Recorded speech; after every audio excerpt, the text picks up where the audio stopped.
అందరికీ నమస్కారం.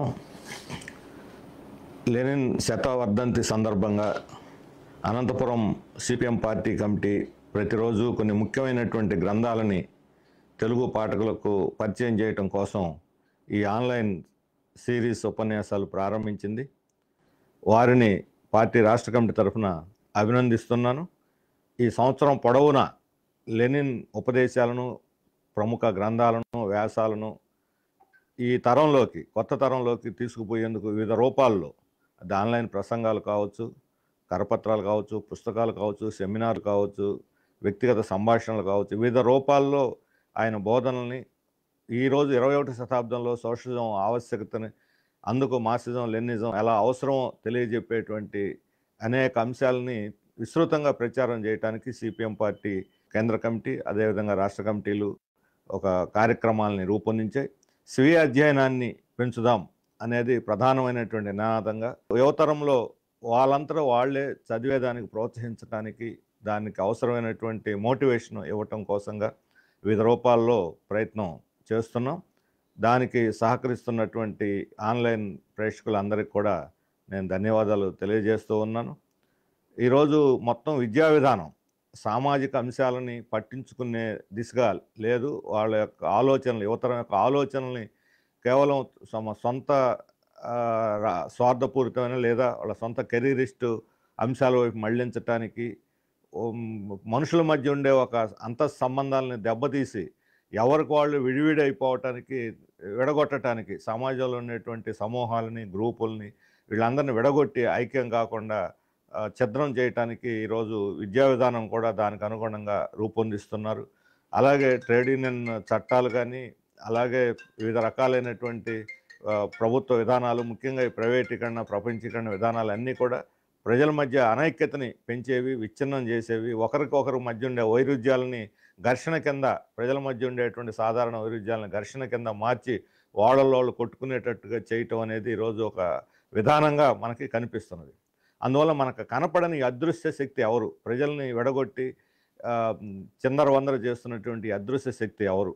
పైకి మనకి కనపడటానికి ప్రభుత్వాలు, పార్టీలు కనిపిస్తుంటాయి, కానీ దీని వెనక రాజ్యం అనే ఒక శక్తి ఉన్నది.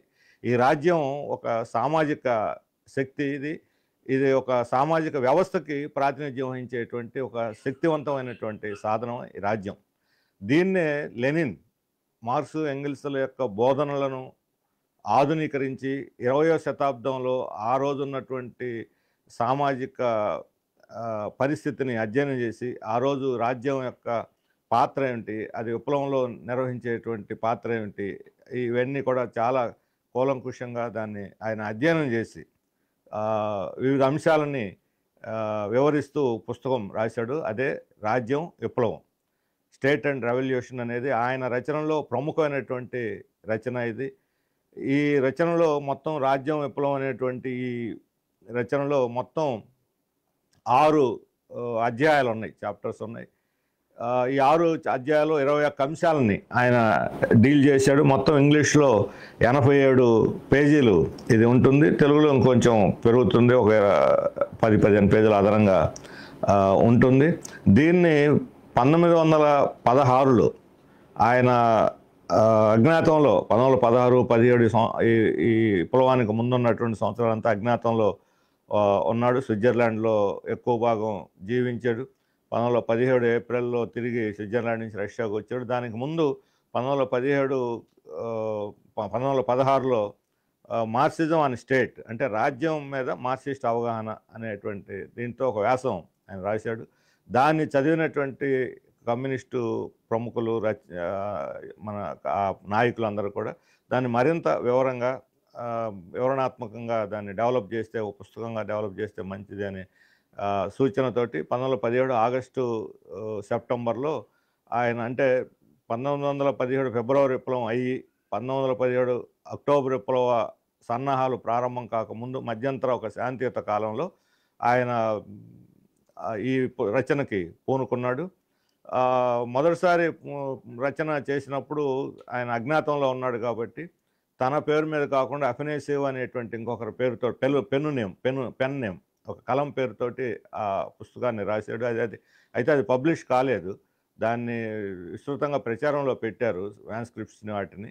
ఆ తర్వాత 1918లో అది విప్లవానంతరం ఆయన పేరుతోటే పుస్తకంగా వెలువడింది. 1919లో మరొక ఎడిషన్ వచ్చిన సందర్భంలో కొంచెం ఎడిట్ చేసి ఆనాటి అనుభవాలు వాటిని కూడా చేర్చి డెవలప్ చేయాలని అనుకున్నాడు ఆయన. ముఖ్యంగా రష్యన్ విప్లవ అనుభవాలని చేర్చి దాన్ని డెవలప్ చేయాలనుకున్నది. ఆ పని తర్వాత చేయలేకపోయాడు బిజీగా ఉన్నటువంటి దీంట్లో. కాబట్టి ఈ రాజ్యం విప్లవం అనేది మొత్తం ఒక రాజకీయ మార్క్సిస్ట్ రాజకీయ అవగాహనకు సంబంధించిన ఒక సమగ్రమైన రచనగా మనం భావించవచ్చు. ఇది నేను మొదట చెప్పదలుచుకున్న విషయం. రెండోది, రాజ్యం అంటే ఎవరు? రాజ్యాన్ని గురించి మన అవగాహన. రాజ్యం అనగానే చాలామంది ఏమనుకుంటారంటే ప్రభుత్వం అధికారంలో ఉండేటువంటి రాజకీయ పార్టీలు, అంటే ఈరోజు బీజేపీ కేంద్రంలో ఉంది, రాజ్యాధికారం అంతా వాళ్ళ చేతుల్లో ఉంది, లేకపోతే ఇక్కడ వైఎస్ఆర్ కాంగ్రెస్ ఉన్నది, రాజ్యాధికారం వాళ్ళ చేతిలో ఉంది అనుకుంటుంటాం. కొంతమంది రాజ్యం అని అంటే రాజ్యాంగం నడిపేది రాజ్యం అని చెప్పిన కూడా రాజ్యానికి మధ్య తేడా కూడా చూడలేనటువంటి పరిస్థితి కొంతమందికి ఉంటుంది. కాబట్టి రాజ్యం అనేటువంటి ఒక అవగాహన, ఇది ఒక సామాజిక వ్యవస్థకి ప్రతినిధిగా ఉంటుంది. అంటే ఇందులో ప్రభుత్వం భాగం మాత్రమే. ప్రభుత్వం ఉంటుంది ఇందులో, పరిపాలక వ్యవస్థ, అలాగే న్యాయ వ్యవస్థ, మిలిటరీ వ్యవస్థ, పోలీస్ వ్యవస్థ, మొత్తం అంతా. అంటే ఈ వ్యవస్థను కాపాడేటువంటి వ్యవస్థలన్నీ కూడా అంతర్భాగంగా ఉంటుంది రాజ్యం. ఈ రాజ్యం అనేది ఒక రాజకీయ అవగాహనను కూడా ప్రజల్లో, ఆలోచన విధానాన్ని కూడా స్ప్రెడ్ చేస్తుంది. మతం, కులం ఇవి కూడా రాజ్యంలో అంతర్భాగమే. ఈ వ్యవస్థల్ని కాపాడేదానికి అవి ఒక బహిర్గతంగా ఉండేటువంటి దీన్నే మనం ఈ మార్క్స్ వీటిని ఈ వ్యవస్థలన్నిటిని కూడా ఉపరితలంలో కనిపించేటువంటి అంశాలు. అంటే మనకి రాజ్యం అనేది మన కళ్ళకు కనపడకుండా ఇవన్నీ కూడా పైకి కనపడేటువంటి వ్యవస్థలుగా ఉంటాయి. అంటే మనుషుల యొక్క ఆలోచన ధోరణిని కూడా రాజ్యం నియంత్రిస్తుంది. రాజ్యాన్ని కాపాడే ఆలోచన విధానాన్ని, రాజ్యాన్ని పరిరక్షించేటువంటి ఆలోచన విధానాన్ని ఈ రాజ్యం వ్యాప్తి చేస్తూ ఉంటుంది. అదే సమయంలో రాజ్యానికి ప్రతిఘటన వచ్చినా, దాన్ని తిరుగుబాటు వచ్చినా, దాన్ని అణిచేసేదానికి కూడా ఈ రాజ్యం ఒక వ్యవస్థ పనిచేస్తుంటుంది. ఈ అణిచివేతలో ఎవరి పాత్ర వాళ్ళు నిర్వహిస్తారు. అధికార యంత్రాంగం పాత్ర వాళ్ళు నిర్వహిస్తారు, రాజకీయ వ్యవస్థ పాత్ర వాళ్ళు నిర్వహిస్తారు, మిలిటరీ పోలీసు పాత్ర వాళ్ళు నిర్వహిస్తారు, న్యాయ వ్యవస్థ నిర్వహిస్తుంది. ఆ రకంగా ఎవరి వంతు పాత్ర వాళ్ళు నిర్వహిస్తారు. ఒకదానికొకటి పొంతన లేనట్టుగా కనిపిస్తుంది, కానీ వీటన్నిటి మధ్య సమన్వయం ఉంటుంది. ఆ సమన్వయంలో పూల దండలో దారంలాగా ఉండేటువంటి వ్యవస్థలన్నిటినీ కలిపి ఉంచేదే రాజ్యం. ఇది ఒక అటువంటిది వ్యవస్థ. మిలిటరీతో సహా మొత్తం ఈ రాజ్యాన్ని అంతర్భాగంగా ఉంటాయి. ఈ రాజ్యం అనేది ఎప్పుడు వచ్చింది? వర్గ సమాజం వచ్చిన తర్వాత రాజ్యం అనేది ఒకటి వచ్చింది. వర్గరహిత సమాజంలో రాజ్యం లేదు, ఆదిమ సమాజంలో రాజ్యం అనేది లేదు. ఒక కమ్యూనిటీ వ్యవస్థ, ఒక సమిష్టి వ్యవస్థ, అందరూ కలిసి ఆదిమ కమ్యూనిజం అని దీనికి మార్క్స్ పేరు పెట్టాడు ఆ రోజు ఆదిమ సమాజానికి. అంటే గుంపులుగా ఉంటారు, గుంపు అందరూ కూర్చొని మీటింగ్ లాగా అందరూ ఉమ్మడిగా మాట్లాడుకొని ఒక నిర్ణయానికి వచ్చేసి దాన్ని అమలు చేసేసుకుంటూ వెళ్ళిపోతూ ఉంటారు. అంటే ఒక ఆధునికమైనటువంటి వ్యవస్థలన్నీ లేవు కాబట్టి ఆ రోజు చాలా పరిమితమైన కార్యకలాపాలు ఉండేవి కాబట్టి ఒక సమిష్టి పద్ధతులతోటి ఆ కార్యకలాపాలు నడపటానికి, ఒక సమిష్టి కార్యకలాపాలు నడుపుకుంటూ పోవటానికి ఉమ్మడి వ్యవస్థ.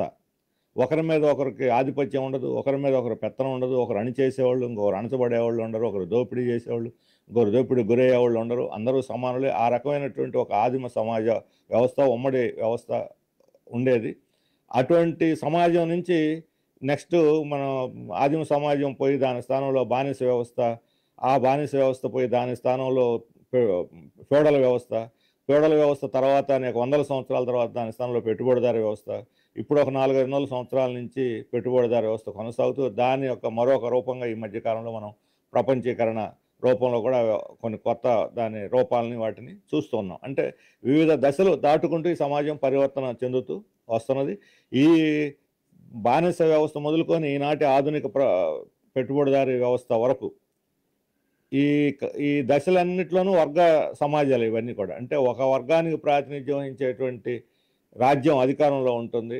ఆ వర్గానికి ప్రాతినిధ్యం వహించే వాళ్ళు వివిధ రాజకీయ పార్టీలు ఉంటాయి, వాళ్ళలో వివిధ సంస్థలు ఉంటాయి, వివిధ వ్యక్తులు ఉంటారు, మేధావులు ఉంటారు, లిబరల్గా ఉదారంగా ఉండేవాళ్ళు ఉంటారు, నిరంకుశంగా ఉండేవాళ్ళు ఉంటారు, కవులు, కళాకారులు, గాయకులు, సాంస్కృతిక రంగం ఇవన్నీ కూడా ఉంటాయి. ఈ ఈ ఈ రకమైనటువంటి అన్నీ కూడా ఆ వ్యవస్థని పరిరక్షించేదిగా ఉంటుంది. కాబట్టి వర్గ సమాజం మొదలైన తర్వాత ఒక వర్గ దోపిడీ చేసేటువంటి వాళ్ళ సాధనంగా రాజ్యం ఉంటున్నది. వాళ్ళ వర్గ దోపిడీకి పరిరక్షకురాలుగా దాన్ని సాధనంగా ఉంటుంది. ఇది మన మొత్తం చరిత్రను పరిశీలిస్తే మనకు కనపడేది. ఉదాహరణకి మన భారతదేశం అనేది అంతకుముందు రాజులు పరిపాలన చేసేవాళ్ళు. రాజులు పరిపాలన చేసేటప్పుడు రాజ్యాధికారం అంతా కూడా రాజుల చేతుల్లో ఉంటుంది. ఆ రోజు సైన్యం వాళ్ళ చేతిలో ఉంటుంది. పన్నులు వసూలు చేస్తారు. ప్రజలు పన్నులు కట్టకపోతే వాళ్ళ మీద అణిచివేస్తారు, యుద్ధాలు చేస్తారు, లేదా ఎవరైనా ధిక్కరిస్తే శిక్షలు వేస్తారు, తిరుగుబాటు చేస్తే చంపేస్తారు. ఇదంతా రాజ్యం చేస్తుంది. రాజ్యం అనేది ఒక మానసిక బంధం. ప్రజలు వాళ్ళు ఏదైనా చేస్తే దీన్ని మనం అంగీకరించాలి, అది చాలా శక్తివంతమైంది అనేటువంటి భావం, ప్రజల యొక్క మానసిక భావం రాజ్యానికి లోబడి ఉండేటట్టుగా చేస్తున్నది. కొంతమంది తిరుగుబాటు చేస్తే ఒక్కోసారి ఓడిపోయి సంపూర్ణంగా అణిచివేసిన పరిస్థితులు వస్తాయి. మరలా తిరిగి వస్తుంటాయి. తిరిగి వచ్చిన ప్రతిసారి మరింత బలంగా వస్తుంటుంది ఆ తిరుగుబాట్లు. చివరికి ప్రజలందరూ ఆ భయాన్ని కోల్పోయి మనం ఇక భరించలేము, ఈ రాజ్యాలని కూల్చేయాలనుకున్నప్పుడు చివరికి కూల్చేస్తున్నటువంటి పరిస్థితి కూడా ఉంది. అట్లా రాజ్యాలను కూల్చేశారు, బానిస వ్యవస్థను కూల్చేశారు, బ్రిటిష్ వ్యవస్థను కూడా అట్లాగే కూల్చేశారు, తరిమేశారు. అయితే బ్రిటిష్ వాళ్ళు మన దేశానికి రావటానికి ముందు ఈస్ట్ ఇండియా కంపెనీ అదొక వాణిజ్య సంస్థ భారతదేశానికి వ్యాపారం కింద వచ్చింది. కానీ భారతదేశానికి వ్యాపారం కోసం వచ్చినటువంటి ఈస్ట్ ఇండియా కంపెనీకి బ్రిటిష్ ప్రభుత్వం పూర్తి స్థాయిలో మద్దతు ఇచ్చింది. వాళ్ళకి కావాల్సిన రక్షణ ఇచ్చింది, వాళ్ళకి కావాల్సిన సైన్యాన్ని సమకూర్చింది, వాళ్ళకి కావాల్సిన కోటలను కట్టించింది. చివరికి మా ప్రథమ భారత స్వాతంత్ర సంగ్రామం అంటుంటాం.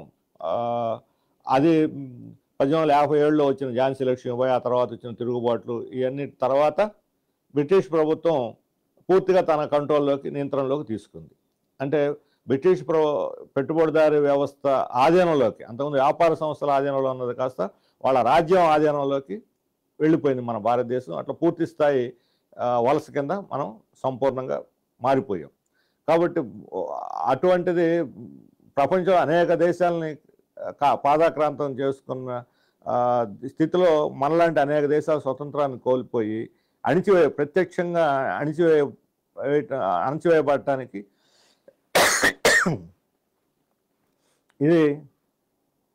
ఇది కారణం అయింది. కాబట్టి ఇక్కడ బ్రిటిష్ ప్రభుత్వంలో మనకు అనేక మంది వైస్రాయలు మారిపోతుంటారు. బ్రిటిష్ ప్రభుత్వంలో కూడా అనేక మంది ప్రధానమంత్రులు మారిపోయారు. ప్రధానమంత్రులు మారటం, వైస్రాయలు మారటం కాదు, బ్రిటిష్ ప్రభుత్వం పార్టీలు కూడా మారిపోయాయి. లేబర్ పార్టీ, కన్జర్వేటివ్ పార్టీ, ఒకటి పోతే ఇంకోటి మొత్తం మారిపోయింది. కానీ బ్రిటిష్ సామ్రాజ్యవాదం యొక్క స్వభావం మారలేదు. పార్టీ మారినా, వాళ్ళ ప్రధానులు మారినా, వాళ్ళు నియమించిన వైస్రాయలు మారిపోయినా, వాళ్ళు ఇక్కడ పార్లమెంటు 1935 తర్వాత పార్లమెంట్ యాక్ట్ తీసుకొచ్చి ఎన్నికలు జరిపి మనకి పాక్షికంగా కొన్ని మన పదవులు, అధికారాలు అప్పగించిన మొత్తం మీద ఆధిపత్యం బ్రిటిష్ పెట్టుబడిదారీ వ్యవస్థ చేతిలో ఉంది, వాళ్ళ సామ్రాజ్యవాదం యొక్క చేతిలో ఉంది. మొత్తం ఆ రాజ్యం ఇంకొక రాజ్యం, మన దేశం అనే భారతదేశం ఇంకొక జాతిని అణిచిపెట్టి లోపరుచుకొని దోపిడీ చేశారు. కాబట్టి ఆ రాజ్యం యొక్క స్వభావం పార్టీ మారినా, అందులో రాజకీయ పార్టీలు మారినా లేదా ప్రధానులు మారినా కూడా రాజ్యం యొక్క స్వభావం మారినంతకాలం దోపిడీ, దాన్ని అణిచివేసే దాని యొక్క స్వభావం కూడా కొనసాగుతుంది. కాకపోతే మనుషులు మారినప్పుడు, పార్టీలు మారినప్పుడు, లేదా ప్రజల నుంచి ప్రతిఘటనలు వచ్చినప్పుడు కొన్ని వెనుకడుగు వేయటం, లేదా కొంతమంది ఉదారంగా వ్యవహరించడం, లేదా ప్రజలకు కొన్ని రాయితీలు ఇవ్వటం, లేదా ప్రజలకు ఊరట కల్పించడానికి కొన్ని సంక్షేమ కార్యక్రమాలు అమలు చేయటం, లేదా ప్రజలు బాగున్నప్పుడు పన్నులు ఎక్కువ వేసి ప్రజలు బాగలేనప్పుడు రాయితీలు ఇవ్వటం, ఈ రకంగా వ్యవహరిస్తుండొచ్చు. అట్లా వ్యవహరించేటప్పుడు కొంతమంది ఉదారంగా వ్యవహరిస్తే ప్రజల పట్ల మంచి పాలకులు అంటారు, కఠినంగా వ్యవహరించి నిరంకుశంగా వ్యవహరిస్తే నియంత లేదా రాక్షసుడు అని అంటారు. అటువంటి పరిస్థితులు ఒక మంచి వ్యక్తి కూడా తన రాజ్యాన్ని కాపాడుకోవాల్సి వచ్చినప్పుడు నియంతగా మారిపోతాడు. కాబట్టి వ్యక్తి యొక్క మంచి చెడుల మీద ఆధారపడి రాజ్యం యొక్క స్వభావం ఉండదు. రాజ్యం స్వభావానికి అనుగుణంగా ఒక వ్యక్తి అనుసరించి పనిచేయకపోతే, అంటే పాలకులు, ప్రధానమంత్రి కావచ్చు లేదా నియంత కావచ్చు, ఎవరైనా సరే, ఓ పార్లమెంట్ కావచ్చు, దాని ప్రయోజనాలను కాపాడటం విఫలమైతే దాన్ని కూడా మార్చేసుకుంటుంది, రాజ్యం మార్చేసుకుంటుంది. ఇప్పుడు ఉదాహరణకి మన సొంత అనుభవం ఉన్నది. కాంగ్రెస్ పార్టీ ఏకైక రాజకీయ పార్టీగా ఉన్నది. అది ప్రజల్లో ఒక వరవడిని సృష్టించింది. ఒక లిబరల్, ఒక ఉదారమైనటువంటి కొన్ని రాయితీలు అవి ఇస్తూ మధ్యలో ఎమర్జెన్సీ లాంటివి పెట్టినా ఓవరాల్గా కొన్ని రకాలైనటువంటి ఇది లౌకిక తత్వానికి ఇటువంటి వాటికి కట్టుబడి ఉంటాం. ఇది మనకు ఇప్పుడు పనికిరాదు. సంక్షోభంలో ఉన్న పెట్టుబడిదారు వ్యవస్థను కాపాడాలంటే ఇంకా కఠినంగా నిరంకుశంగా వ్యవహరించేవాళ్ళు ప్రజల్ని తమ పూర్తి స్థాయిలో గ్రిప్పులో పెట్టుకుని కావాలి అనుకున్నప్పుడు కాంగ్రెస్ని తీసేసి అదే వ్యవస్థ బీజేపీని తెచ్చిపెట్టుకుంది. ఈరోజు బీజేపీ ఈ వ్యవస్థకు పూర్తి స్థాయి ప్రతినిధిగా మారిపోయింది, పెట్టుబడిదారులకు బడా పెట్టుబడిదారుల యొక్క ప్రతినిధిగా మారిపోయింది. కాబట్టి వ్యవస్థ యొక్క స్వభావం మారకపోయినా పాలకులు మారారు, పార్టీలు మారినాయి. యూపీఏ మొదటి హయాంలో వామపక్షాల మీద ఆధారపడినటువంటి కాలంలో మన్మోహన్ సింగ్ చాలా పెద్ద సమర్థుడు. అసలు మొత్తం భారతదేశ ఆర్థిక వ్యవస్థని ఆయన ఒక మలుపు తిప్పాడు. ఆయన ఆర్థిక మంత్రిగా ఉన్నప్పుడు పివి నరసింహన్ 1991 నుంచి ఆ తర్వాత ప్రధానమంత్రి అయిన తర్వాత మలుపు తిప్పాడని. ఇండో న్యూక్లియర్ ఒప్పందం వచ్చినప్పుడు కమ్యూనిస్టులు దాన్ని వ్యతిరేకించి మద్దతు ఉపసంహరించుకుంటే తను రాజీనామా చేస్తానైనా సరే నిలబడి పార్టీలను చీల్చి ఎంపీలను కొనేసి ఆ ప్రభుత్వాన్ని నిలబెట్టడంలో ఈ రాజ్యం కీలకమైన పాత్ర పోషించింది. ఆ రోజు మన్మోహన్ సింగ్ని చాలా పెద్ద గొప్ప ఎఫిషియెంట్ కింద, అత్యంత సమర్థుడైన ప్రధాని కింద, పట్టుదల కలిగిన ప్రధాని కింద ఆ రోజు పొగిడి ఆయన కీర్తనలు పాడారు. కమ్యూనిస్టుల ప్రభావం వైదొలిగిన తర్వాత వాళ్ళు ఇంకాస్త నిరాటంకంగా, అప్పటిదాకా కొన్ని ఆటంకాలు ఎదురవుతున్నాయి వాళ్ళ సంస్కరణలు అమలు చేసుకోవడానికి, వ్యవస్థని అభివృద్ధి చేయడానికి. పెట్టుబడిదారీ వ్యవస్థలో అభివృద్ధి అని అంటే దోపిడీ పెరగటమే పెట్టుబడిదారీ వ్యవస్థకు అభివృద్ధి, లాభాలు పెంచడమే పెట్టుబడిదారీ వ్యవస్థకు అభివృద్ధి. దానికి కమ్యూనిస్టులు ఆటంకంగా ఉన్నారు. కాబట్టి వాళ్ళు మద్దతు ఉపసంహరించిన తర్వాత ఆటంకం తొలగింది, దీన్ని కాపాడుకున్నామని చెప్పని ఒక ఈ సంతోషంతో రెండవసారి యూపీఏ 2ని వాళ్ళు పెద్ద వేల కోట్లు ఖర్చు పెట్టిన సరే యూపీఏ 2ని నిలబెట్టుకున్నారు. యూపీఏ 2 కాలంలో కొన్ని రైట్స్ చట్టాలకు సంబంధించి కమ్యూనిస్టులు ప్రవేశపెట్టిన ఉపాధి హామీ పథకం ఇటువంటివన్నీ కొనసాగుతుండటంతోటి పెట్టుబడిదారులకి అవసరమైన రాయితీలు ఇవ్వటానికి దీనికి వాళ్ళ దగ్గర డబ్బులు లేకుండా పోయింది. అందుకని డబ్బులు పెంచాలి, ప్రపంచంలో వచ్చిన సంక్షోభంలో వచ్చిన కొత్త అవకాశాలని, ప్రపంచంలో పెట్టుబడిదారీ వ్యవస్థ సంక్షోభంలో వచ్చిన కొత్త అవకాశాలను ఉపయోగించుకోవాలని అంటే ఇంకా ఎక్కువ పెట్టుబడిని పోగేసేయడానికి, లాభాలు పెంచుకోవడానికి తోడ్పడే ప్రభుత్వం కావాలి అని పెట్టుబడిదారులు అనుకున్న తర్వాత మన్మోహన్ సింగ్ క్రమంగా అసమర్థుడైపోయాడు. మోడీ గుజరాత్ నమూనా ఇవన్నీ ముందుకు వచ్చేసినాయి. ఇప్పుడు 10 ఏళ్ల తర్వాత గుజరాత్ నమూనా అనేది ఈరోజు పేరు కూడా వినపట్టలేదు. 10 ఏళ్ల తర్వాత ఈరోజు అభివృద్ధి అనేటువంటి నినాదం కూడా వినపట్టం లేదు. ఒక 2 సంవత్సరాలు ఒక పర్సనాలిటీ బిల్డ్ 2012-14 మధ్య 2 సంవత్సరాలు వేల కోట్ల రూపాయలు ఖర్చు పెట్టి మీడియా ద్వారా మోడీ యొక్క పర్సనాలిటీని బిల్డ్ చేసింది ఈ వ్యవస్థ. మోడీ మీద కొత్త తరం యూత్లో భ్రమలు పెంచేసిన తర్వాత వాళ్ళు 64-60% ఓట్లు ఆ తరంలో నుంచి గుద్దేశారు. ఆయన వచ్చాడు. ఈ 10 ఏళ్లలో ఈ కాంగ్రెస్ ప్రవేశపెట్టినటువంటి ఆర్థిక విధానాలు మరింత వేగంగా, మరింత షార్ప్గా, మరింత శక్తివంతంగా అమలు జరగడానికి, ఆటంకాలని అధిగమించడానికి, అణిచివేయటానికి, ప్రజల యొక్క భిన్నాభిప్రాయాలని లేకపోతే నిరసన గణాలని అణిచివేయటానికి పూనుకుని దానికి మతోన్మాదం ఒక సాధనంగా మారింది. మతోన్మాదం, కార్పొరేట్ ప్రయోజనాలు రెండు కలిసి ఈరోజు కార్పొరేట్ కమ్యూనల్ నెక్సెస్ కింద స్వభావాన్ని ఈ ప్రభుత్వం సంతరించుకుంది. అందుకని పెట్టుబడిదారులకు వాళ్ళ లాభాలని కాపాడటానికి, వ్యవస్థను కాపాడటానికి మతం అవసరమైంది. కాబట్టి ఈరోజు మతాన్ని కూడా ఒక సాధనంగా వాళ్ళు వాడుకుంటున్నారు. రేపొద్దున దాని అవసరం తీరిన తర్వాత తీసి పక్కన పడేస్తారు, మళ్ళీ వాళ్ళు వెళ్తుంటారు. అందుకని వీళ్ళు మారుతున్నప్పుడు కూడా అణిచివేసే సాధనంగా ఈ రాజ్యం అనేది కొనసాగుతున్నది. పెట్టుబడిదారీ వ్యవస్థలో శ్రామికుల్ని అణిచివేసే సాధనంగా పెట్టుబడిదారుల చేతులు రాజ్యం ఉంది. ఇది రాజ్యం యొక్క స్వభావం. కాబట్టి వర్గాతీతంగా రాజ్యం ఉండదు, రాజ్యం నిష్పక్షపాతంగా ఉండదు, పక్షపాత ధోరణితో ఉంటుంది రాజ్యం. ఎవరు పక్షపాతం, ఎవరికైతే వాళ్ళు ప్రాతినిధ్యం ఇస్తున్నారో ఆ వర్గాలకు పక్షపాతిగా ఉంటుంది. పెట్టుబడిదారుల యొక్క లాభాలకి, వాళ్ళ యొక్క ప్రయోజనాలకి భంగం కలిగినంత వరకు రాజ్యం నిష్పక్షపాతంగా ఉన్నట్టు నటిస్తుంది, ప్రజలందరినీ హక్కును చేర్చుకున్నట్టు కనిపిస్తుంది. వాళ్ళ ప్రయోజనాలు భంగం కలుగుతాయి అన్నప్పుడు దాని విశ్వరూపం ప్రదర్శిస్తుంది. ఉదాహరణకి కార్మికులు ఒక పెద్ద ఎత్తున సమ్మెలు చేశారనుకోండి, కనీస వేతనాలు పెంచాలి అని సమ్మె చేశారనుకోండి, రాయబారాలు చేస్తారు, చర్చలు చేస్తారు, దాంతోపాటు దుష్ప్రచారం చేస్తారు, లేదా దానికి రాజకీయ రంగు పులుగుతారు, కులం రంగు పులుగుతారు, మతం రంగు పులుగుతారు, ఎన్ని రకాలుగా దాన్ని అప్రతిష్ట పాలు చేయాలో అన్ని రకాలుగా అప్రతిష్ట పాలు చేయడానికి ప్రయత్నం చేస్తారు. కుదరదు అనుకుంటే చీలికలు తేవటానికి మన దీంట్లో పాత రోజుల్లో చాణక్యుడు దీంట్లో అనేక మార్గం అంటే నయానా భయాన అంటే ఈ 4 ప్రక్రియలు ఉన్నాయి చర్చల ద్వారా, లేకపోతే అంతిమంగా యుద్ధం. ఇది ఈ ఈ రాయబారాలు ఇవన్నీ అనేక వీటిని ప్రక్రియలు. అలాంటి ప్రక్రియలన్నీ ముందు నచ్చ చెప్పడానికి ప్రయత్నిస్తారు, కుదరకపోతే చేల్చడానికి ప్రయత్నిస్తారు, అది సాధ్యం కాకపోతే అణచడానికి ప్రయత్నిస్తారు, అది సాధ్యం కాకపోతే రాజీలు కూడా సిద్ధపడతారు. కాబట్టి ఏ రూపంలో ఎలా చేయాలనుకుంటే వాళ్ళు ఆ రకంగా ప్రజలతో వ్యవహరించడానికి రాజ్యం ప్రయత్నం చేస్తుంటుంది. కాబట్టి ఒక సాధారణ శాంతియుత కాలంలో రాజ్యం మనకు అర్థం కాదు. సంక్షోభ కాలంలో ప్రజలు తిరుగుబాటు చేసేటువంటి కాలాల్లో, తమ హక్కుల కోసం పోరాడేటువంటి కాలంలో రాజ్యం యొక్క అసలు స్వభావం మనకి అర్థమవుతుంటుంది. ఇప్పుడు ఉదాహరణకి తాజాగా గత సంవత్సరం క్రితం జరిగిన ఢిల్లీలో జరిగిన రైతాంగ పోరాటం మనం చూస్తాం. రైతాంగ పోరాటం సంవత్సర కాలం జరిగింది. అన్ని భూస్వామ్య వర్గాలతో సహా అన్ని వర్గాల ప్రజలు, అన్ని రాష్ట్రాలకు పాగుతున్నది. ఇది తీవ్రమైన రాజకీయంగా వాళ్ళ వ్యవస్థకు కూడా ప్రమాదం తెచ్చిపెట్టిన వాళ్ళ ప్రభుత్వాన్ని లేకుండా బలహీనపరుస్తుంది అనుకున్నప్పుడు చివరికి రాజీ పడి ఆ చట్టాలను ఉపసంహరించుకున్నారు. తప్పనిసరిగా రాజీ పడి వాళ్ళు కొన్ని ఒప్పుకోవాల్సి వచ్చినప్పుడు అయిందేదో అయిపోయిందిలే, ఇక మళ్ళీ సాధారణ పరిపాలన చేద్దామని అనుకోరు. దాని నుంచి వాళ్ళు పాఠాలు నేర్చుకుని అటువంటి మళ్ళీ తిరిగి జరగకుండా ఏం చేయాలి అని చెప్పినటువంటిది వాళ్ళు దాని నుంచి పాఠాలు తీసుకుంటారు.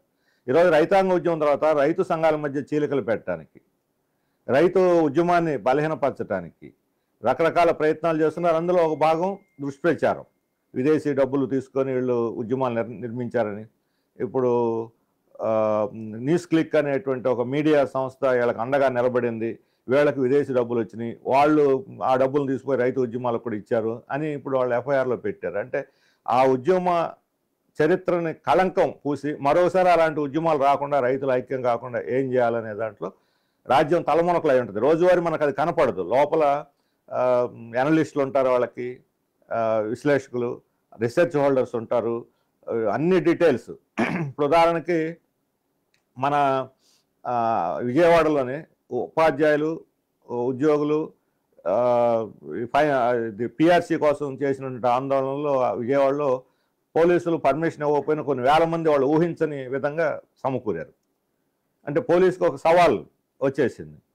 సరే వచ్చారులో ప్రజలు శాంతియుతంగా వాళ్ళు చేసుకున్నారు, ఉద్యోగులు వాళ్ళ దారిన వాళ్ళు వెళ్ళిపోయారు, వాళ్ళు ఏమి విధ్వంసాలు చేయలేదు, ఎవరికి నష్టపరచలేదు, వాళ్ళు పట్టుదలగా ధర్నాలు చేశారు, వెళ్ళిపోయారు. కానీ ప్రభుత్వం అంతటితో ఊరుకోలేదు. పైకి మనకేం కనపడదు, ఏ మీడియాలో వార్తలు రావు, ఎవరో దీని గురించి చర్చించుకోరు. కానీ లోపల ఏం చేశారు, ప్రతి వ్యక్తి ఎలా వచ్చాడు, ఎక్కడున్నాడు, ఎక్కడ షెల్టర్ తీసుకున్నాడు, వీళ్ళందరూ ఫోన్ నెంబర్లు ఏంటి, వీళ్ళ సంబంధాలు ఏంటి, వీళ్ళ అంతర్గత నిర్మాణం ఏంటి, ఇవన్నీ ఫైళ్ళు డేటా అంతా సేకరించుకొని ఆ డేటా ఆధారంగా నెక్స్ట్ టైం ఎవరైనా వస్తారనుకుంటే ప్రతి వ్యక్తి ఫోన్ నెంబర్ ద్వారా వాళ్ళకి నోటీసులు పంపటం, వాళ్ళ ఇళ్ళ దగ్గర పోయి పోలీసులు కాపలా ఉండటం, వాళ్ళు ఫోన్ ద్వారా నిఘా పెట్టడం, ఈ ఆధునిక సౌకర్యాలను కూడా నిఘా పెట్టడానికి ఉపయోగించుకుంటున్నారు.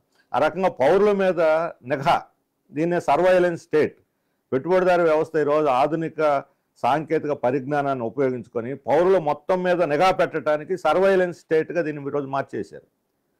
మనం ఎక్కడికైనా పోనీ ఒక మనిషి తన ప్రభుత్వం ఈ రాజ్యం యొక్క కనుసన్నల నుండి ఏ వ్యక్తి ఏ కదలిక చేయలేడు, మూమెంట్ ఉండదు.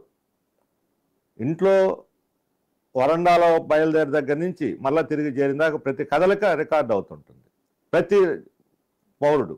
అందుకని పౌరుల మీద నిఘా, ఇంతకుముందు రాజుల కాలంలో కూడా పౌరుల మీద నిఘా ఉంది, గూఢచారులను పెట్టారు. కానీ ఎవరైనా తిరుగుబాటు చేసేవాళ్ళు, భిన్నాభిప్రాయ పద్యాలు పాడి ప్రభుత్వాన్ని అల్లరిపాలు చేయాలనుకునే వాళ్ళు, కొంతమంది ఎవరన్నా ఏమైనా అనుకుంటున్నారో శత్రు దేశాల ఏజెంట్లు ఉన్నారో, ఇటువంటి కొంతమంది పెట్టేవాళ్ళు. ఎంత చేసుకున్నా అది విస్తృతమైన సమాచారం రాదు. ఆ తర్వాత అది పెరుగుతూ వచ్చింది. ప్రజల్లోనే కొంతమందిని ఇన్ఫార్మర్స్ని తయారు చేసుకోవటం, లేదా కోవర్టుల్ని, అంటే అవతల పక్షంలో ఉండేటువంటి వాళ్ళలో తమ సొంత మనుషులు నియమించుకొని వాళ్ళ వాళ్ళలో ఒక అంతర్భాగంగా ఉంటారు, అవతల పక్షంలో వీళ్ళ తరఫున పనిచేస్తుంటారు. కోవర్టిజం ఈ రకమైనటువంటివి మిలిటరీ ఎత్తుగడలన్నింటినీ కూడా ప్రజల మీద కూడా ప్రయోగిస్తూ ఉంటారు. కానీ ఈరోజు ఆధునిక సాంకేతిక ఇది వచ్చిన తర్వాత ట్రాక్ చేసి ప్రతి మనిషి యొక్క కదలికని తెలుసుకొని వాళ్ళ మీద నిఘా పెట్టేటువంటిది ఈరోజు వచ్చింది. అందుకని రాజ్యం ఇది చంద్రబాబు నాయుడు ఉన్న ప్రభుత్వం అన్న అదే చేస్తుంది, జగన్మోహన్ రెడ్డి ప్రభుత్వం అయినా అదే చేస్తుంది, కేంద్రంలో ఉన్న బీజేపీ ప్రభుత్వం అయినా, అంతకుముందు ఉన్న కాంగ్రెస్ ప్రభుత్వం అయినా, ఈ రాజ్యానికి ప్రాతినిధ్యం వహించేటువంటి ఏ ప్రభుత్వమే చేయాల్సి పని ఇది. కాబట్టి ప్రభుత్వం అనేది రాజ్యం యొక్క రాజకీయ ప్రతినిధి. ప్రభుత్వం అనేది రాజ్యం యొక్క రాజకీయ ప్రతినిధి. ఆ రాజకీయ ప్రతినిధులు ఆ ప్రభుత్వానికి రాజకీయ పార్టీలు ప్రాతినిధ్యం వహిస్తాయి. పార్టీలు అనేవి వర్గ ప్రయోజనాలను కాపాడుతూ ఉంటాయి ఈరోజు. కాబట్టి పార్టీలను కూడా మనం చూస్తే కార్మిక వర్గ ప్రయోజనాలు కాపాడేటువంటి పార్టీలు కమ్యూనిస్ట్ పార్టీలు, లేదా కార్మిక వర్గ పార్టీలు, లేదా వామపక్ష పార్టీలు అంటాం. ఇందులో కూడా విప్లవ కోసం మొత్తం సమాజాన్ని మొత్తంగా సమూలంగా మార్చాలనుకునే పార్టీలని అసలైన కమ్యూనిస్ట్ పార్టీలు అంటాం. ఈ ప్రభుత్వంతో రాజీ పడుతూనే ఇక్కడే మంచి పనులు చేద్దాం, ప్రజలకు ఏదో మేలు చేద్దాం అని వ్యవస్థ మార్చేటువంటి లక్ష్యాన్ని వదిలేసి ఈ వ్యవస్థలోనే ప్రజలకు కొన్ని మంచి పనులు చేద్దాం అని అంతవరకే పరిమితం అయ్యేటువంటి పార్టీలు ఉన్నాయి. అవి కమ్యూనిస్ట్ పార్టీ అని పేరు పెట్టుకున్నా, లేకపోతే ఇంకో పార్టీ పేరు పెట్టుకున్నా వాళ్ళు రివిజనిస్ట్ పార్టీలు గాను, లేకపోతే సంస్కరణవాద పార్టీలు గాను ఉంటూ ఉంటారు. ఏమైనా అవి బూర్జువా పార్టీలు భిన్నంగానే ఉంటుంటాయి. బై అండ్ లార్జ్ ప్రజల తరఫున, కార్మికుల తరఫున నిలబడతారు. కానీ వ్యవస్థను మార్చే లక్ష్యాన్ని ఉండదు. కాబట్టి వ్యవస్థను మార్చాలనే లక్ష్యం పెట్టుకొని దానికి అనుగుణంగా రోజువారీ పనులు చేస్తూ ప్రజల కోసం పనిచేసే పార్టీలు ఉన్నాయి. వ్యవస్థ మార్చకుండానే ఈ వ్యవస్థ రాజీ పడిపోయి ప్రజలకు ఏదో మేలు చేద్దాం అనుకునేటువంటి పార్టీలు ఉన్నాయి. ఇది ఒక కేటగిరీ. అట్లాగే మధ్యతరగతి పార్టీలు ఉంటాయి. మధ్యతరగతి పార్టీలు అంటే మధ్యతరగతి వాళ్ళ ఆస్పిరేషన్స్కి ప్రాతినిధ్యం వహించేటువంటి పార్టీలు. ఆ పార్టీలు కొన్ని ఇప్పుడు ఎన్నికల రిఫార్మ్స్, పౌర హక్కులు ఉంటాయో, మాట్లాడే వ్యక్తిగత స్వేచ్ఛ, ఫ్రీడము, లేకపోతే ప్రైవసీ, ఇటువంటి వాడి కోసం వాళ్ళు నిలబడుతుంటారు. అని అదే సమయంలో ప్రభుత్వం యొక్క నిరంకుశ పద్ధతులను, ఇప్పుడు మోడీ తీసుకునేటువంటి పద్ధతులు ఒక వేవ్ లాంటివి వచ్చినప్పుడు ప్రభుత్వం అంటే నోళ్లు మూయించడానికి నిర్బంధాలన్నీ చర్యలకు పూనుకున్నప్పుడు అప్పుడు మాట్లాడకుండా లొంగిపోయి పాలకవర్గాలకు తాళాలు వేసేటువంటి వాళ్ళు కూడా ఉంటారు. కాబట్టి ఊగిసలాట అనేది మధ్యతరగతి పార్టీలకి, గాలివాటాన్ని బట్టి ఊగిసలాట అనేది మధ్యతరగతి పార్టీలకి ఒక లక్షణంగా ఉంటుంది. అంతా బాగుంటే విప్లవాన్ని గురించి మాట్లాడతారు, ఎదురు దాడి తగిలినప్పుడు లొంగుబాటు గురవుతుంటారు. అట్లా ఉన్న బూర్జువా వర్గ ప్రయోజనాలకి నికరంగా నిలబడేటువంటి పార్టీలు ఉన్నాయి. అది కేంద్రం స్థాయిలో కాంగ్రెస్, బీజేపీ, ఈ బడా బూర్జువా వర్గానికి జాతీయ స్థాయిలో ప్రాతినిధ్యించే పార్టీలు. ఇటులో బీజేపీ ఈరోజు ఛాంపియన్ చేస్తుంది ఆ వర్గాలకి. ప్రాంతీయ పార్టీలు ఉన్నాయి, వీళ్ళు కూడా ప్రాంతీయ బూర్జువా వర్గానికి. అట్లాగే జాతీయ స్థాయిలో ఈరోజు ప్రపంచీకరణ వచ్చిన తర్వాత జాతీయ స్థాయి మార్కెట్ విస్తరణకు కూడా వీళ్ళు భాగస్వాములు అవుతున్నారు. అందువలన ఈ పార్టీలు అధికారంలోకి రావడం సులభం. కొంతమంది అనుకుంటారు నిన్న కాక మొన్న పెట్టిన పార్టీలు కూడా అధికారంలోకి వస్తున్నాయి, కమ్యూనిస్ట్ పార్టీలు రావట్లేదని. వ్యవస్థను మార్చే పార్టీలు అధికారంలో రావడానికి, ఈ వ్యవస్థను కాపాడుతూనే పాలకవర్గ ప్రయోజనాలకు అనుగుణంగా అధికార పక్షం ప్రతిపక్షంలో ఉండి అటు ఇటు ఉండేటువంటి పార్టీలు అధికారంలో రావడానికి తేడా ఉంది. ఏ రాజ్యం ఎవరి చేతిలో ఉందో ఆ వర్గాలు తాము ఏ పార్టీని ప్రోత్సహించాలనుకుంటారో వాళ్ళకి డబ్బులు ఇస్తారు, వాళ్ళకి ప్రచారం కల్పిస్తారు, వాళ్ళకి ప్రతిష్టనికి సృష్టిస్తారు, ఒక ఇమేజ్ బిల్డింగ్ చేస్తారు, బ్రాండ్ ఇమేజ్ తీసుకొస్తారు, అన్ని రకాలుగా వాళ్ళకి ఉన్నట్టు తీసుకొచ్చేస్తారు. వ్యక్తులు కూడా ఈ మధ్య మనం కొంతమంది మన రాష్ట్రంలో చూసాం. కొంతమంది వ్యక్తులకి విపరీతమైనటువంటి ప్రచారం వచ్చేస్తున్నది. వాళ్ళు ఏ హక్కుల కోసం పోరాడరు, ఏ ప్రజా పోరాటాలు నిర్వహించరు, ఏ త్యాగాలు చేయరు సమాజం కోసం. అయినా వాళ్ళని ఒక సింబల్స్ కింద, ఈ వ్యవస్థ యొక్క ప్రతినిధుల కింద మీడియాలో మనకు కనిపిస్తూ ఉంటుంది. వాళ్ళని అనుసరించే వాళ్ళు కొంతమంది మధ్య తరగతులు ఉంటూ ఉంటారు. అంటే ఇవన్నీ కూడా వ్యవస్థను కాపాడేదానికి వివిధ రకాల అంగాలను సృష్టించే దాంట్లో భాగంగానే వీళ్ళు చేస్తుంటారు. ఇప్పుడు కళాకారులు, సాహిత్యవేత్తలు ఉన్నారనుకోండి, వాళ్ళ భావాలని ఇక్కడ కీలకమైన సమయం ఇప్పుడు రామ మందిరం లాంటివి వచ్చేసినాయి. అది రామ మందిరం అంటే దేవుడు భక్తి అనుకుంటాం, ఎవరు భక్తి వాళ్ళకు ఉంటుంది. కానీ దాన్ని ఒక మతాన్ని అణిచివేసేటువంటి, మైనారిటీ మతాన్ని అణిచివేయటం, మెజారిటీ మతంలో కూడా ఇతర కులాలను అణిచివేయటం, పాత మనువాద వ్యవస్థను పునరుద్ధరించటం, మహిళలను ఎక్కడ పెట్టాలో అక్కడ పెట్టడం, దళితుల్ని ఆదివాసీలను ఎక్కడ పెట్టాలో అక్కడ పెట్టడం, కుల వ్యవస్థ యొక్క నిచ్చెన మెట్ల పాత పురాతన వ్యవస్థని మళ్ళీ తిరిగి పునరుద్ధరించి అదే మన సనాతన ధర్మం అని చెప్పేటువంటి పద్ధతిలో వ్యవహరిస్తున్నప్పుడు దానికి తాళాలు వేసేటువంటి మేధావులను కూడా మనం చూస్తుంటాం. అంతిమంగా ఇటువంటి పరీక్షా సమయాలు వచ్చినప్పుడు కొంతమంది లొంగిపోతుంటారు, కొంతమంది నిలబడుతుంటారు, కొంతమంది ప్రాణత్యాగాలు కూడా చేయడానికి సిద్ధపడుతుంటారు, కొంతమంది సామూహికంగా ఆర్గనైజ్ చేసి తిరుగుబాటు చేయడానికి సిద్ధపడుతుంటారు. వివిధ రకాలైనటువంటి పద్ధతుల్లో దీనికి ప్రతిఘటనలు వస్తుంటాయి. ఈ ప్రతిఘటనను అణచటానికి రాజ్యం ఎప్పుడు కూడా ప్రయత్నం చేస్తుంది. అందుకని రాజ్యం అనేది ఒక దోపిడీ వర్గాల చేతిలో ప్రస్తుతం అది ఒక సాధనంగా ఉంది. ఇది లెనిన్ చాలా స్పష్టంగా చెప్పాడు. దీన్ని మార్క్స్ ఎంగెల్స్ ఎస్టాబ్లిష్ చేసిన దాన్ని 20వ శతాబ్దంలో వచ్చిన మార్పులకు అనుగుణంగా లెనిన్ దీన్ని థిరిటైజ్ చేసి రాజ్యం విప్లవం కింద మార్చాడు. తర్వాత ఈ రాజ్యం ఎంతకాలం కొనసాగుతుంది, ఎలా కొనసాగుతుంది అనే దాని మీద అనేక చర్చలు జరిగాయి. మనకి సోషలిజం వస్తే రాజ్యం ఉండదు, అదృశ్యం అయిపోతుంది అని కొంతమంది ఆ రోజు లెనిన్ ఉన్న కాలంలోనే వాదించారు. అందుకని ఆయన కమ్యూనిజం గురించి మరొక చాప్టర్ దీంట్లో ఒక చాప్టర్నే రాశాడు ప్రత్యేకంగా. చాప్టర్ 5వ చాప్టర్లో కమ్యూనిజం యొక్క ప్రాథమిక దశ, కమ్యూనిజం యొక్క ఉన్నత దశ. అంటే ఇప్పుడు మనం సోషలిజం అనే దానికి పేరు పెట్టుకున్నాం. సోషలిజంలో కూడా వర్గాలు ఉంటాయి, వర్గ పోరాటాలు ఉంటాయి, రాజ్యం ఉంటుంది, రాజ్యాంగ యంత్రం ఉంటుంది. ఆ రాజ్యాంగ యంత్రం కూడా అణచివేత సాధనంగా ఉంటుంది. తేడా ఏమిటి? సోషలిజం అనేది ఒక నిరంకుశ రాజ్యం అని చాలామంది ప్రచారం చేస్తూ ఉంటారు. తప్పు అది. 199 మంది ప్రజలకు ప్రాతినిధ్యం వహించేటువంటి సోషలిస్ట్ ప్రజాస్వామ్యం అది. ఈరోజు 100కి 1 ప్రాతినిధ్యం వహించేటువంటి ప్రజాస్వామ్యాన్ని మనం చూస్తున్నాం. ప్రజాస్వామ్యం అనే ఒక రాజకీయ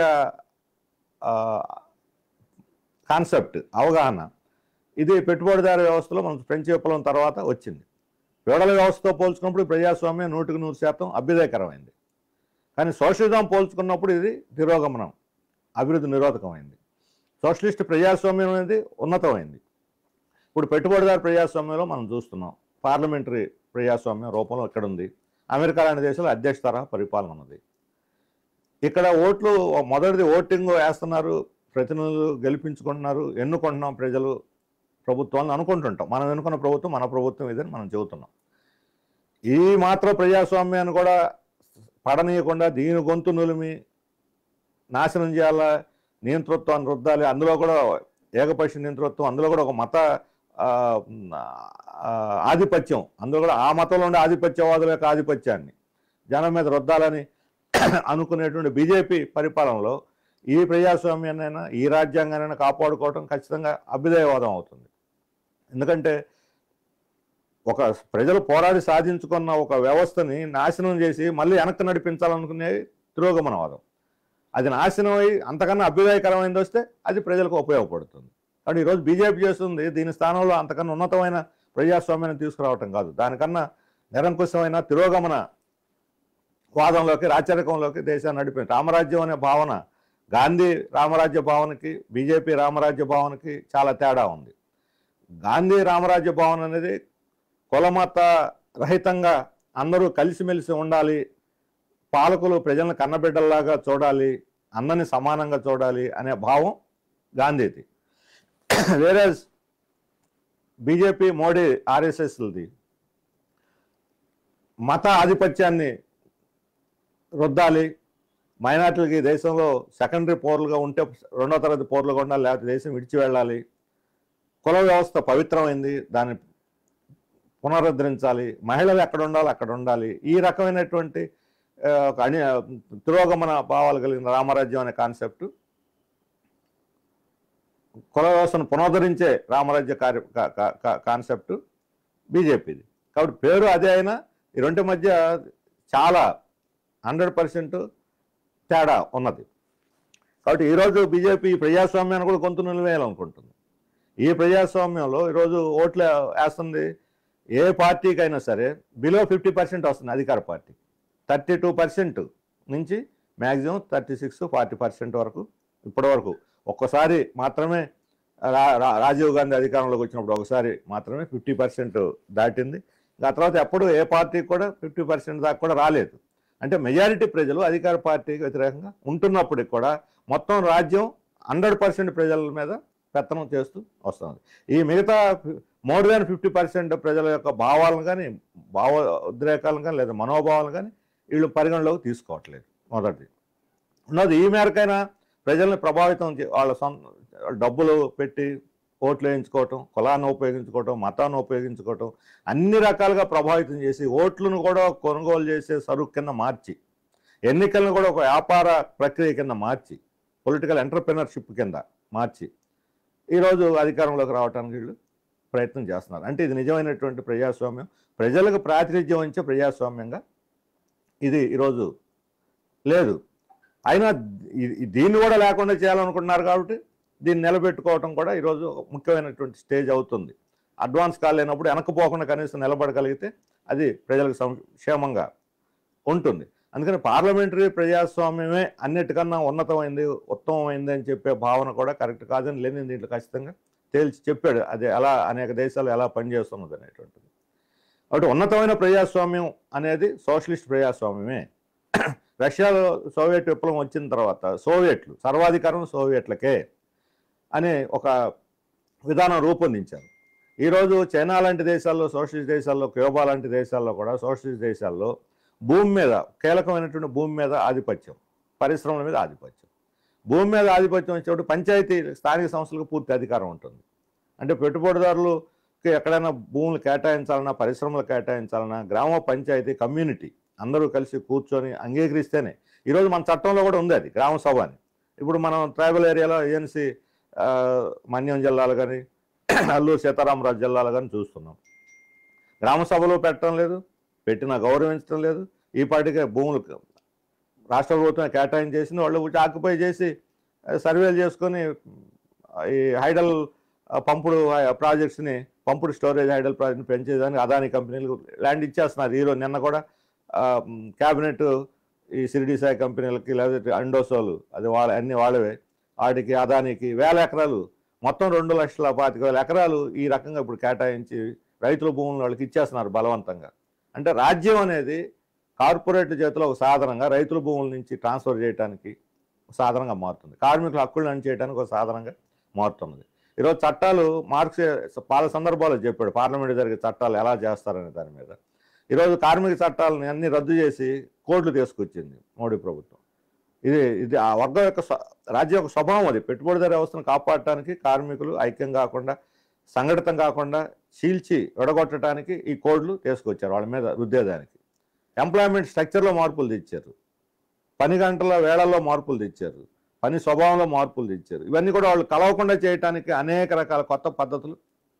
ఇదంతా రాజ్యం ద్వారా జరుగుతున్నటువంటి ప్రక్రియ. ఏ ప్రభుత్వం చేస్తుంది? ఇప్పుడు మనకి ఐఏఎస్లు, ఐపీఎస్లు ఉన్నారు, ఈ ప్రభుత్వ నిర్ణయాలు అమలు జరిపే ఎగ్జిక్యూటివ్స్.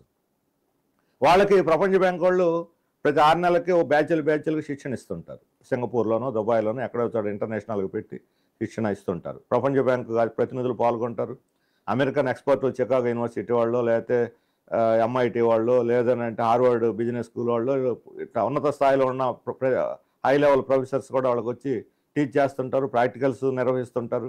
వాళ్ళంతా ఏంటి, సమాజంలో ఈ పబ్లిక్ని ఆర్డర్లో పెట్టడం ఎలా, వాళ్ళని విడగొట్టడం ఎలా, చేల్చడం ఎలా, ప్రజల్ని వాళ్ళ ఆలోచన ధోరణి ప్రభావితం చేయటం ఎలా, ఇవన్నీ వాళ్ళకి ట్రైనింగ్లోనే నేర్పిస్తారు. ఈ ట్రైనింగ్లో నేర్చుకున్న అధికారులు వైసీపీ ప్రభుత్వం, టీడీపీ ప్రభుత్వం చూడరు. కాబట్టి అధికారులు మారుతారు. టీడీపీలో ఒక అధికారుల వర్గం ఉంటుంది, వైసీపీ వస్తే వాళ్ళు పోయి ఇంకొక సెక్షన్ ఆఫ్ ఆఫీసర్స్ వస్తారు. కానీ ఆలోచన విధానం మాత్రం అదే నడుస్తుంది. ఆ నడిపే ఆలోచన విధానమే రాజ్యం యొక్క ఆలోచన విధానం. దాన్ని అనుసరించే ఎవరైనా పోతారు. ఇందులో కొంతమంది ఇందాక చెప్పినట్టు కొంతమంది ఉదారవాదులు ఉండొచ్చు, కొంతమంది ప్రజాస్వామ్యవాదులు ఉండొచ్చు, కొంతమంది ప్రజలకు నష్టం జరుగుతుంది అనుకుంటే సానుభూతి చూపించే వాళ్ళు ఉండొచ్చు, కొంతమంది నిరంకుశంగా అడ్డగోలుగా వ్యవహరించే వాళ్ళు ఉండొచ్చు. ఈ రకరకాల వ్యక్తులు రకరకాలుగా ఉంటారు. కానీ దాని సారాంశం మాత్రం కార్మికుల్ని, పోరాడే శ్రామికుల్ని అణిచివేయటం ఉంటుంది. భూములు బలవంతంగా రైతుల దగ్గర లాక్కున్నప్పుడు ప్రజాస్వామ్యంలో రైతుల అభిప్రాయాలకు ప్రాధాన్యతనివ్వాలి. రైతుల చేతుల్లో భూమి కూడా ప్రొడక్టివే, ఉత్పత్తి సాధనమే, అది కూడా అభివృద్ధి. వ్యవసాయం కూడా ఒక రంగమే, అభివృద్ధి. ఉత్పత్తి రంగం వ్యవసాయం అభివృద్ధి అయితే జీడిపి అభివృద్ధి అవుద్ది. అయినా ఉత్పత్తి చేసే భూముల నుంచి తీసుకొని పరిశ్రమలకు ఎందుకు ఇస్తున్నారు? వాళ్ళు పరిశ్రమలు పెట్టకపోయినా ఎందుకు అనుమతిస్తున్నారు? పరిశ్రమలు పెట్టకపోయినా బ్యాంక్ రుణాలు ఎందుకు ఇస్తున్నారు? పరిశ్రమలు పెట్టకపోయినా బ్యాంక్ రుణాలు ఎందుకు రద్దు చేస్తున్నారు? పరిశ్రమలు పెట్టకపోయినా వడ్డీ రాయితీ ఎందుకు ఇస్తున్నారు? ఎంప్లాయ్మెంట్ కల్పిస్తున్నామని చెప్పి కల్పించకపోయినా సరే వాళ్ళ పట్ల ఉదారంగా ఎందుకు వ్యవహరిస్తున్నారు? ఆ కంపెనీలు ఎందుకు వైట్ లిస్టులో కొనసాగిస్తున్నారు? గ్రీన్ లిస్టులో ఎందుకు సౌకర్యాలు ఇస్తున్నారు? ఇవన్నీ చూసినప్పుడు ప్రభుత్వం యొక్క పక్షపాతం మనకు అర్థమవుతుంది.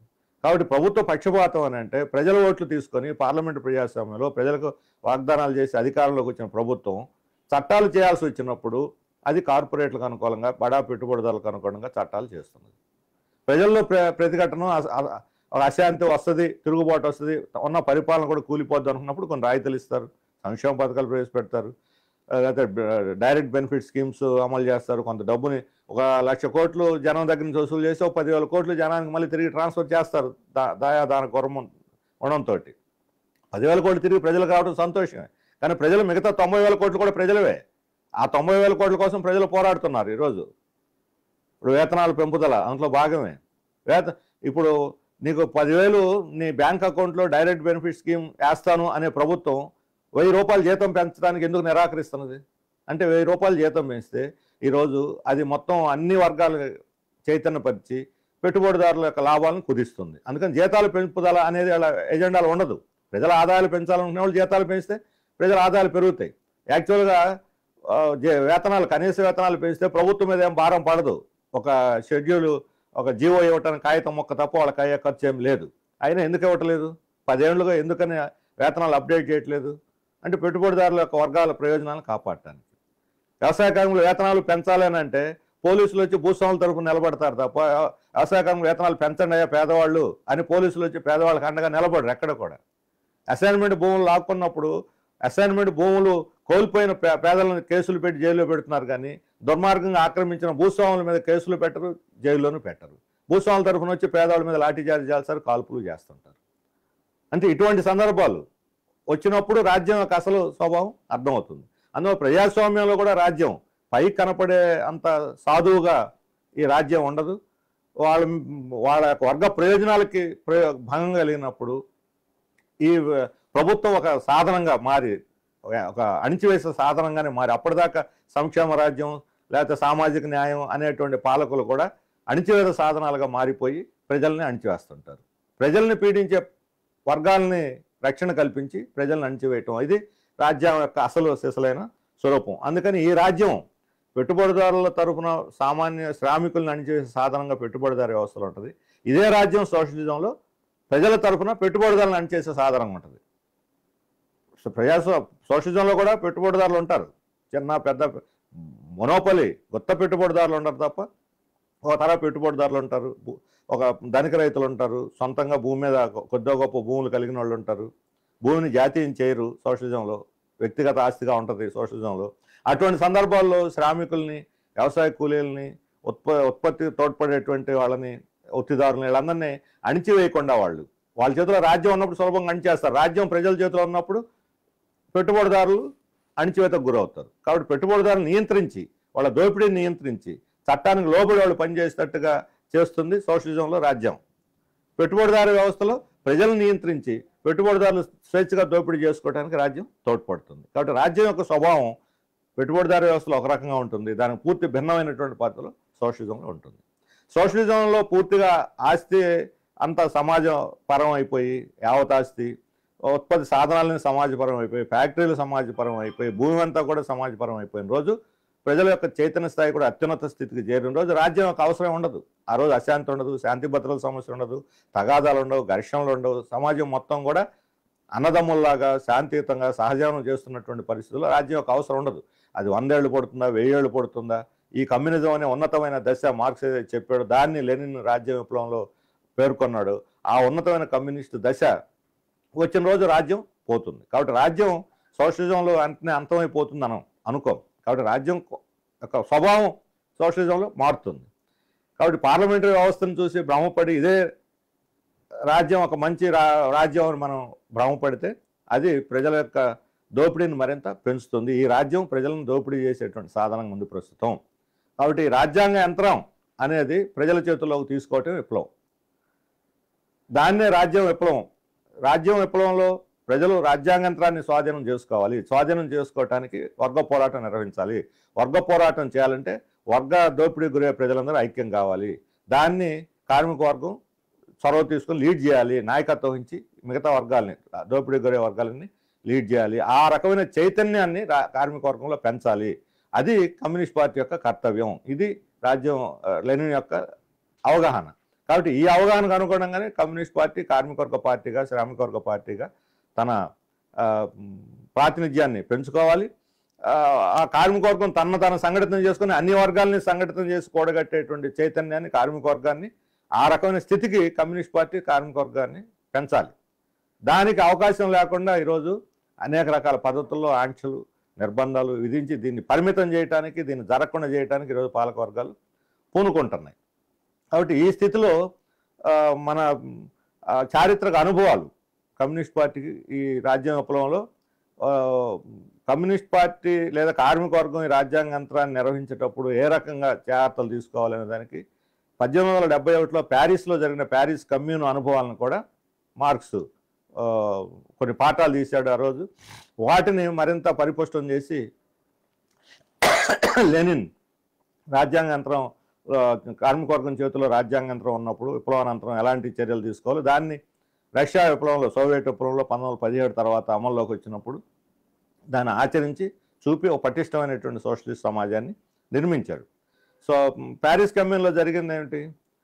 ఒకటి, ప్యారిస్కి మాత్రమే పరిమితమైనటువంటి కార్మికవర్గం తను తాత్కాలికంగా రాజ్యాధికారాన్ని స్వీకరించిన ఆ రోజు ఫ్రెంచ్ పాలకులు, జర్మన్ పాలకులకు లొంగిపోయి రాజ్యం వదిలి పారిపోయినప్పుడు వీళ్ళు మొత్తం ప్యారిస్ నగరాన్ని ఆక్రమించుకున్నారు. రాజ్యం వీళ్ళ చేతిలోకి రాలేదు, కానీ రాజ్యాధికారం చేతికి రాలా. ప్యారిస్ నగరం వీళ్ళ ఆక్రమణలోకి వచ్చింది. వీళ్ళు మొత్తం రాజ్యాధికారాన్ని స్వాధీనం చేసుకోవడానికి ప్రయత్నించలేదు. అంటే రాజ్యాధికారం స్వాధీనం చేసుకోవడం అంటే ముందు ఆర్థిక శక్తి, రిజర్వ్ బ్యాంకు దాని మీద పెత్తనం శక్తి రావాలి, మిలిటరీ మీద ఆధిపత్యం రావాలి, ఆర్థిక వ్యవస్థ మీద ఆధిపత్యం రావాలి, న్యాయ వ్యవస్థ మీద ఈ మొత్తం కంట్రోల్లోకి తీసుకుంటే వస్తుంది. ఇది రావాలంటే కార్మికవర్గం తను మాత్రమే పనిచేయలేదు. ప్యారిస్ వెలుపల ఉన్నటువంటి కర్షకుల్ని, రైతుల్ని కూడగట్టి కార్మిక కర్షక ఐక్యత నిర్మించినప్పుడు ఒక బలమైనటువంటి శక్తిగా వీళ్ళు తయారవుతారు. వీళ్ళు మిలిటరైజ్ కావాలి.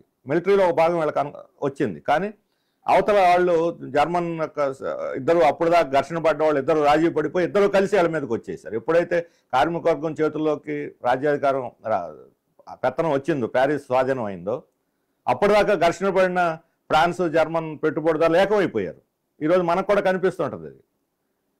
మన కార్మికులు ఎక్కడన్నా సమ్మెలు చేసి ఆందోళన చేస్తుంటే అప్పటిదాకా తన్నుకున్న పార్టీలు కూడా ఈ శ్రామిక వర్గానికి వ్యతిరేకంగా మారిపోతుంటారు. పెట్టుబడిదారులు ఏకమైపోతారు. వీళ్ళని అణిచేయడానికి ఏం చేయాలో శుద్ధులు చెబుతూ ఉంటారు. కాబట్టి శత్రువుల మధ్య ఉండే వైరుధ్యాలు కూడా కార్మిక వర్గం రాజ్యాధికారంలోకి వస్తుందనేసరికి వాటన్నిటిని సర్దుబాటు చేసుకొని వాళ్ళు ఐక్యమై ఒక ఉమ్మడి శక్తిగా వచ్చి మీద పడతారు. అందుకని వాళ్ళ మధ్య వైరుధ్యాలు పెంచాలి, వాటిని కలవనివ్వకూడదు. కార్మికులు ఐక్యంగా ఉండాలి, కార్మికులు, కర్షకులు, రైతులు ఐక్యంగా ఉండాలి. రాజ్యాంగంతరంలోని మిగతా అన్నింటినీ, శక్తులన్నింటినీ కూడా తన స్వాధీనంలో తెచ్చుకోవాలని ఆ రోజు మార్క్స్ ప్యారిస్ కమ్యూన్ నుంచి చేసిన తర్వాత, దాని తర్వాత వచ్చిన అవగాహనలు వచ్చిన మార్పే కార్మికవర్గ నియంతృత్వం అని దీనికి పేరు పెట్టాడు. ప్యారిస్ కమ్యూన్ తర్వాత వచ్చిన అనుభవాల్ని కార్మికవర్గం తన రాజ్యాన్ని రాజ్యాధికారాన్ని స్వాధీనం చేసుకోవటానికి, సోషలిజాన్ని నిర్మించడానికి, దీర్ఘకాలం అధికారం కొనసాగాలనంటే కార్మికవర్గ నియంతృత్వాన్ని అమలు చేయాలి అనేటువంటి అంశాన్ని తర్వాత మార్క్స్ జోడించాడు. తర్వాత లెనిన్ దాన్ని డెవలప్ చేశాడు. ఆ తర్వాత సోవియట్ యూనియన్లో కూడా చాలా కాలం పాటు అది అమలైంది. అమలు జరపడంలో జరిగిన లోపాలు, దాన్ని కార్మికవర్గ నియంతృత్వం అనే ఒక అవగాహన అమలు జరపడంలో జరిగిన లోపాల వల్ల ప్రజల నుంచి కమ్యూనిస్ట్ పార్టీ దూరమై ఆ తర్వాత సోవియట్ యూనియన్ 70 సంవత్సరాల తర్వాత పతనమైనటువంటి పరిస్థితి కూడా కనిపిస్తుంది. కాబట్టి ఒక అవగాహనని శాస్త్రీయమైన దృష్టితో మార్క్స్, లెనిన్లు చెప్పిన దృష్టితో కానీ అవగాహన పెట్టుకుంటే అది ప్రజలతో బంధాన్ని బలపరుస్తుంది. అవగాహన నుంచి డీవియేట్ అయితే అది బలహీనపడుతుంది. అటువంటి డీవియేషన్స్ గురించి కూడా దీంట్లో పేర్కొన్నాడు. కార్డ్స్కి మొదటి దశలో, తర్వాత దశలో ఎలా మారింది, బుకారిన్ అరాచకవాదం అది ఎలా తప్పు వాదన, ఆ రోజు ఉన్నటువంటి వివిధ రకాల పొరపాటు వాదనని, తప్పుడు వాదనని రాజ్యం పట్ల, కార్మికవర్గ నియంతృత్వం పట్ల, కార్మికవర్గ నాయకత్వం పట్ల, కార్మిక కర్షక ఐక్యత పట్ల, రాజ్యం యొక్క స్వభావం, పెట్టుబడిదారుల మధ్య ఉండే వైరుధ్యాలు, రాజ్యం మధ్య ఉండే వివిధ వ్యవస్థల మధ్య ఉండేటువంటి అంతర్ సంబంధాలు, వీటన్నిటి మీద ఈ మార్క్సిస్టు మేధావుల్లోనే కొన్ని భిన్నాభిప్రాయాలు ఉన్నాయి, కొన్ని డీవియేషన్స్, పెడదోరణలు ఉన్నాయి, కొన్ని విప్లవానికి నష్టం కలిగించేటువంటి వాదనలు కూడా వాళ్ళు ముందుకు తెచ్చారటువంటి వాటి అన్నిటినీ పూర్వపక్షం చేసి మార్క్సిస్టు పునాదుల మీద, పాదాల మీద వాటిని నిలబెట్టి చివరికి సోవియట్ రష్యాలో విప్లవాన్ని జయప్రదం చేశాడు. ఆ కాలంలోనే ఈ పుస్తకాన్ని కూడా ఆయన రాజ్యం విప్లవం అనే పుస్తకాన్ని కూడా రాశాడు. ఈ పుస్తకం చాలా విలువైంది. ఇది అవగాహన, ప్రాథమిక అవగాహనకి రాజ్యాంగం గురించి అర్థమైతేనే రాజకీయాలు అర్థం అవుతాయి, రాజకీయ పార్టీలు అర్థం అవుతాయి. లేకపోతే పై ముసుగులు చూసి వాళ్ళ మాటలను బట్టి, వాళ్ళ ప్రణాళికలను బట్టి, లేదా వాళ్ళ సంక్షేమ కార్యక్రమాలు బట్టి, ప్రజలతో వాళ్ళకుండే స్నేహ సంబంధాలను బట్టి మనం అంచనాలు వేస్తే రాజ్యం మనకు అర్థం కాదు. మనకు అర్థం కాకపోతే ప్రజలకే అర్థం కాదు. కాబట్టి కార్యకర్తలకి, కమ్యూనిస్ట్ పార్టీ కార్యకర్తలకి, నాయకులకి రాజ్యం పట్ల స్పష్టమైన అవగాహన ఉంటే ప్రజలను కూడా దానికి అనుగుణంగా చైతన్యవంతం చేయటం సాధ్యం అవుతుంది. ఆ ప్రజలు వాళ్ళ అనుభవం నుంచి వాళ్ళ రాజ్యం యొక్క స్వభావాన్ని గ్రహించేటట్టు చేయటమే కమ్యూనిస్ట్ పార్టీ కార్యకర్తల యొక్క బాధ్యత. మనం లేని కట్టుకథలు చెప్పి ప్రజలకి భ్రమలు సృష్టించాల్సిన అవసరం లేదు. రోజువారీ అనుభవాల్లో నుంచే రాజ్యం యొక్క స్వభావాన్ని ప్రజలకు అర్థమయ్యేటట్టు చెప్పొచ్చు. ఆ ముసుగు తొలగించాలి అంతే. దొంగ ముసుగు వేసుకొని వాళ్ళు ప్రజలను మోసం చేస్తున్న ఆ ముసుగును తొలగిస్తే రాజ్యం యొక్క అసలు స్వరూపం ప్రజలకి కనిపిస్తుంది. అది ఆ నైపుణ్యాన్ని మన కార్యకర్తలు, కమ్యూనిస్ట్ పార్టీ కార్యకర్తలు, శ్రేయోభిలాషులు దీన్ని పెంచుకోవాల్సిన అవసరం ఉంది. అందుకోసం రాజ్యం విప్లవం అనే పుస్తకాన్ని తప్పనిసరిగా అందరూ అధ్యయనం చేయాలి. దీనికి స్టడీ సర్కిల్స్ పెట్టుకొని సమిష్టిగా చర్చించి అర్థం కాని విషయాలను కూడా ఎక్స్చేంజ్ చేసుకొని అవసరమైన ఇతరుల సహాయం తీసుకొని ఆ రకంగా దీని మీద ఒక పూర్తి పట్టు సాధించగలిగితే ఒక సమగ్రమైనటువంటి కమ్యూనిస్టులుగా మనం మారటానికి అవకాశం ఉంది. ప్రతి ఒక్కళ్ళు దీన్ని అధ్యయనం చేయాలని చెప్పి మీ అందరూ కూడా రికమెండ్ చేస్తూ నేను ముగిస్తున్నాను.